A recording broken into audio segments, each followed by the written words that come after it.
తాగేసి వచ్చావా? అవును. ఎందుకు? టెన్షన్స్. ఏం టెన్షన్స్ ఉన్నాయి నీకు?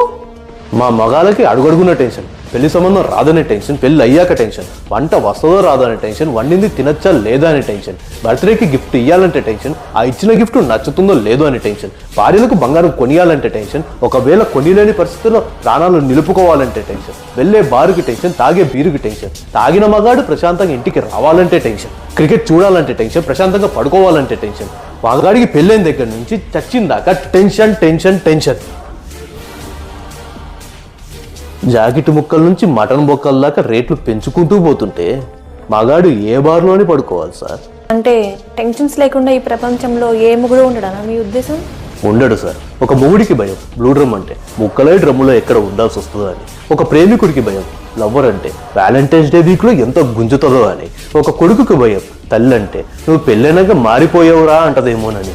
ఒక పెళ్ళైన మగాడికి భయం ఫ్రెండ్ అంటే నువ్వు బ్రతికే ఉన్నావా అని సర్టిఫికేట్ అడుగుతాడేమోనని.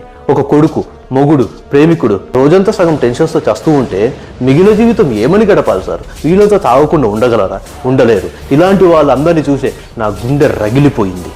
ఒక్కసారి అగ్గిపెట్టు మచ్చ ఏం చెప్పాడో గుర్తు తెచ్చుకోండి. అంటే 200 ఎత్తుకపోతే 150 రూపాయలు మంది తీసుకుంటాను. ఒక గ్లాసు 2 వాటర్ ప్యాకెట్లు. పాము కూడా రాని పోయా అని కాలుతుందని సార్.